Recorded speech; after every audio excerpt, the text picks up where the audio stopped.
Assalamualaikum warahmatullahi wabarakatuh. Selamat datang di praktikum pertama Oceanografi Perikanan 2021 dengan materi Pre-Processing Data. Untuk yang pertama, ada tata tertib dari praktikum ini. Selama praktikum, 1.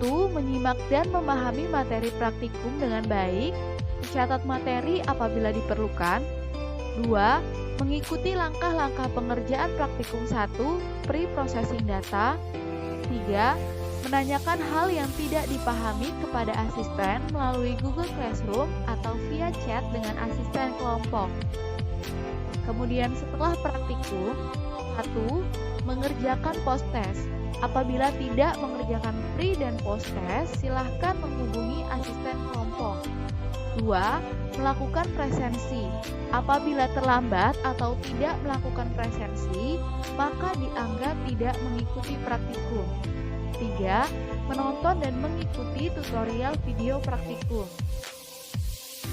Selanjutnya, tujuan dari praktikum Oceanografi Perikanan. 1. Dapat memahami teori dasar dalam oceanografi perikanan. 2. Dapat mengetahui cara perolehan data oceanografi perikanan melalui pemotretan citra satelit. Selanjutnya, pengertian dari Fisheries Oceanography. Oceanografi perikanan didefinisikan sebagai ilmu yang mempelajari proses-proses dinamika, fisika serta kimia yang terjadi di laut dan memiliki keterkaitan dengan fungsi dan peran parameter oceanografi dalam pemanfaatan sumber daya perikanan laut. Untuk parameter oceanografi terbagi menjadi 3. Yang pertama adalah parameter fisika yang terdiri dari faktor suhu, kecepatan arus, kecerahan dan sifat optis, pasang surut, dan gelombang. Yang kedua, parameter kimia yang terdiri dari faktor pH, salinitas, dan dissolved oksigen. Yang ketiga adalah parameter biologi yang terdiri dari faktor klorofil.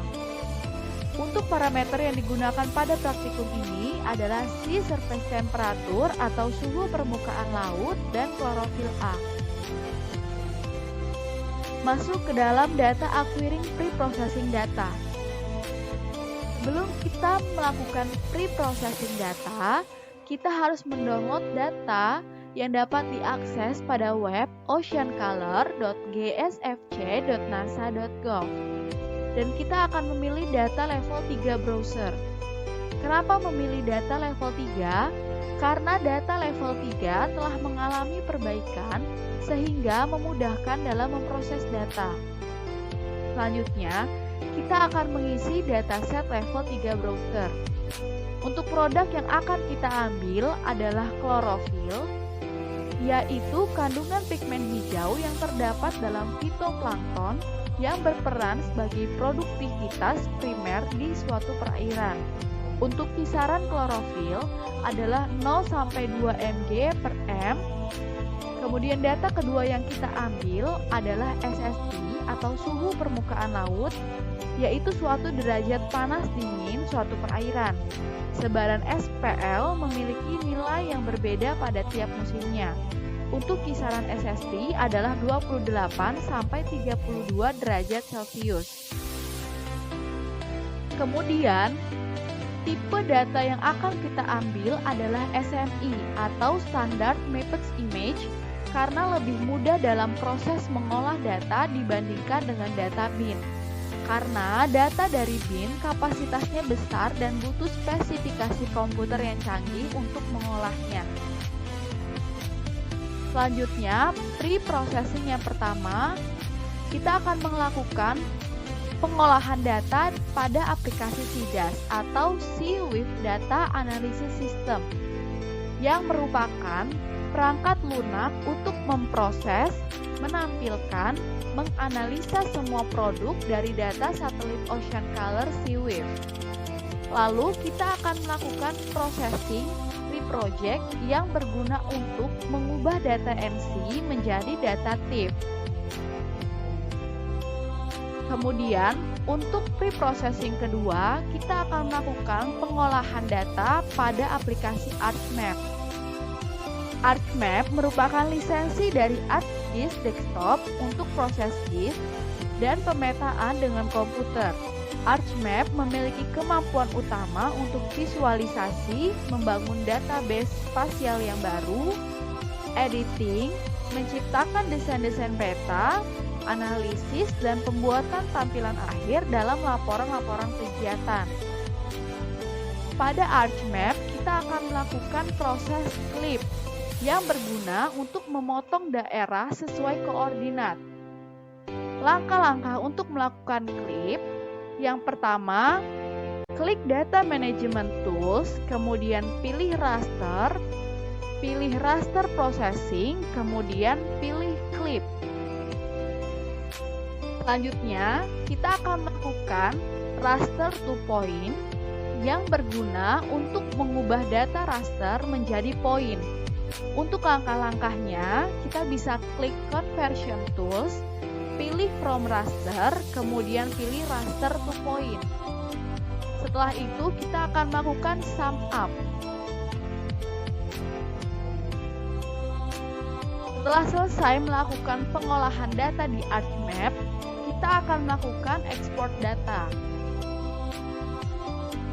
Sebelum mengekspor data, kita melakukan Open Attribute Table. Kemudian untuk mengekspor, kita klik File, pilih Export, kemudian pilih lokasi penyimpanan untuk menyimpan output table data tersebut. Selanjutnya, kita melakukan data setup dengan langkah-langkah buka data DBF atau CSV atau TXT di Microsoft Excel seperti ini. Kemudian hapus null value-nya. Lalu kita hitung rata-rata data sesuai koordinat, kemudian input ke dalam table. Tabel yang dimaksud adalah seperti di video. Data yang harus dilengkapi adalah longitude, latitude, kemudian data per bulannya. Kemudian ada koordinat wilayah. Wilayah yang kita gunakan dalam praktikum ini ada 4 lokasi. Untuk lokasi yang pertama adalah Malang, PPP Pondok Dadap Sendang Biru, kemudian Jakarta, PPS Nizam Zahman Jakarta, lalu Trenggalek, PPN Prigi, dan Jembaran, PPN Pengambengan. Kemudian sudah ada koordinat X-min, X-max, Y-min, dan Y-max. Selanjutnya ada penugasan individu. Yang pertama, praktikan mendownload data Ocean Color per bulan dari tahun 2016 sampai 2020. Yang kedua, pre-processing data sampai average data Excel per bulan dalam tahun 2016 sampai 2020. Yang ketiga, sudah melakukan asistensi bab 1 dan bab 2 kepada asisten masing-masing. Yang keempat, membuat langkah kerja praktikum 1.